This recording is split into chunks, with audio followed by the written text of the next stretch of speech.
लापता अफराद केस में इस्लामाबाद हाई कोर्ट का बड़ा फैसला। परवेज मुशर्रफ और बाद के तमाम वज़ीर आज़म को बयान हलफी जमा कराने का हुक्म। जबरी गुमशुदगियों की गैर एलानिया पॉलिसी से मुताल्लिक वजाहत की जाए। चीफ जस्टिस अतहर मिनुल्लाह ने तहरीरी हुक्मनामा जारी कर दिया। किसी पाकिस्तानी वक्त ने इसराइल का दौरा नहीं किया। दफ्तर खारजा ने इसराइल के दौरे के तस्वुर तक को मुस्तरद कर दिया। इसराइल से मुतालिक पाकिस्तान की पॉलिसी में कोई तब्दीली नहीं आई। मसला फलस्तीन पर पाकिस्तान का मौक़िफ़ वाज़ेह और गैर मुबहिम है। दफ्तर खारजा की वजाहत।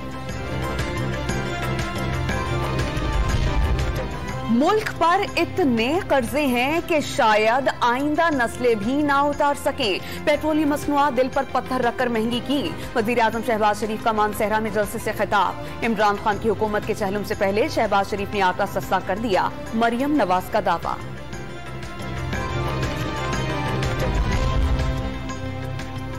इस बार निकलेंगे तो कोई रोक नहीं पाएगा। हक ना मिला तो छीन लेंगे।